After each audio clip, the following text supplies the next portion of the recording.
पश्चिम बंगाल के सियासी समर में वोट की बिसात बिछ चुकी है, लेकिन लोकतंत्र में एक वोट के मायने क्या होते हैं अगर आपको ये देखना है तो कूच बिहार के उन कैंप्स में आइए जिन कैंप्स में दशकों से भारतीय नागरिक बनने का सपना पाले लोग अब रह रहे हैं। लैंड बाउंड्री एग्रीमेंट साइन होने के बाद भारत के नागरिक बने इन लोगों के लिए अब वोट डालने का ये पहला मौका होगा, तो जाहिर है कि इनके लिए वोट का विमर्श भी एक अलग मायने रखता है।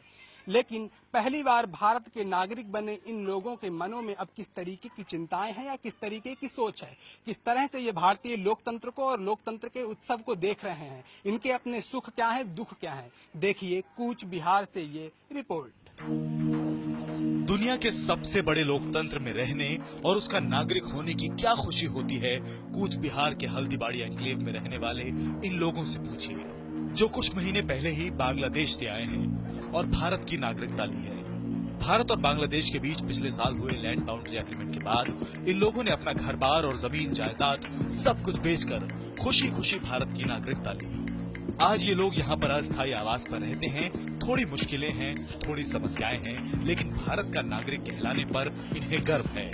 इस कैंप के 921 लोग पहली बार वोटिंग करने जा रहे हैं, जिसको लेकर वो बेहद उत्साहित हैं।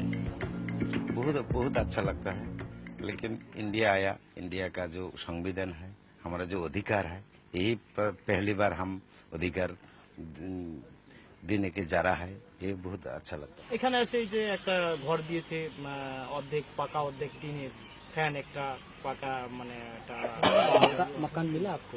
ना। लैंड बाउंड्री एग्रीमेंट होने के बाद हल्दीबाड़ी एन्क्लेव कैंप बांग्लादेश से आए लोगों के लिए बनाया गया है। इस कैंप में 478 लोगों को अस्थायी तौर पर बसाया गया है। बांग्लादेश में दर्द भरी जिंदगी की याद अब भी इन्हें रह रहकर सालती रहती है। बांग्लादेश से भारत आए जयप्रकाश राय को अब इस बात की राहत है कि उन्हें सिर्फ हिंदू होने की वजह से प्रताड़ित नहीं होना पड़ेगा। कम से कम दुनिया के सबसे बड़े लोकतंत्र में अब ये अपने आप को महफूज महसूस कर रहे हैं। हम तो इंडिया का आदमी है, उधर जो रहने वाला था, हमारा घर बहु बार हमारा घर जला दिया। मेरा पिताजी का 1985 में मर्डर किया। कोई कानून नहीं है उधर। बांग्लादेश और भारत के बीच लैंड बाउंड्री एग्रीमेंट उन छोटे छोटे एन्क्लेव को लेकर हुआ है जिस पर लंबे समय से विवाद चल रहा था। ये एन्क्लेव्स वो भूभाग थे जो हिस्सा तो एक देश के थे, लेकिन आते दूसरे देश की सीमा में थे।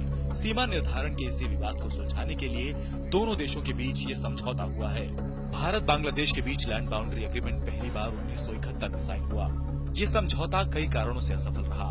मोदी सरकार ने 7 मई 2015 को दोबारा ये समझौता किया, जो कि 31 जुलाई की आधी रात से लागू हुआ। समझौते के तहत भारत को 7,110 एकड़ जमीन मिली, जबकि बांग्लादेश को 17,160 एकड़। एन्क्लेव में रहने वाले लोगों को किसी भी देश की नागरिकता अपनाने का अधिकार मिला। अगस्त 2015 में भारत और बांग्लादेश के बीच जो लैंड बॉर्डर एग्रीमेंट साइन हुआ, उसे हकीकत में 1974 में साइन होना चाहिए था। इस बॉर्डर एग्रीमेंट के तहत भारत के 111 एन्क्लेव्स बांग्लादेश में चले गए, तो वहीं बांग्लादेश के 51 एन्क्लेव्स को भारत में शामिल किया गया। भारतीय नागरिकता लेने वालों में पीएम मोदी को लेकर बड़ा क्रेज है। ये लोग जानते हैं कि लैंड बाउंड्री समझौता सफल होने के पीछे पीएम मोदी और उनकी सरकार का बड़ा हाथ है। ये लोग पीएम मोदी के इतने बड़े फैन हैं कि उन्हें सिर्फ एक नजर देखने के लिए ही बागडोगरा की रैली में पहुंच गए। हमारा जो आदमी हम चाहता है, हम प्रधानमंत्री का साथ जाना है, हमारा साक्षात करना है, हमारा टोटल समस्या उसको बोलना है, यही चाहता है। हमारा प्रधानमंत्री के साथ मिलना है। लैंड बाउंड्री समझौते से पहले इन लोगों को कोई भी देश मान्यता नहीं देता था, लेकिन अब ये लोग भारत के नागरिक बन चुके हैं। वैसे तो इस समझौते के बाद कुल करीब 15,000 लोग भारतीय नागरिक बने और ये सभी लोग पहली बार वोट देंगे। सीमा पार से भारत आए भारत के नए नागरिकों की संख्या जरूर इतनी नहीं है कि इन्हें कोई वोट बैंक कहा जाए, लेकिन देश के लिए इनके दिलों में जज्बात जरूर इतने गहरे हैं कि जिसे किसी भी राजनीति से नापा नहीं जा सकता। इसलिए उम्मीद है कि पश्चिम बंगाल की आने वाली जो भी सरकार होगी वो इन्हें इनका वाजिब हक जरूर दिलाएगी। कैमरा पर्सन अनिल सूद के साथ वासुदेव त्रिपाठी, IBN 7, कूच बिहार।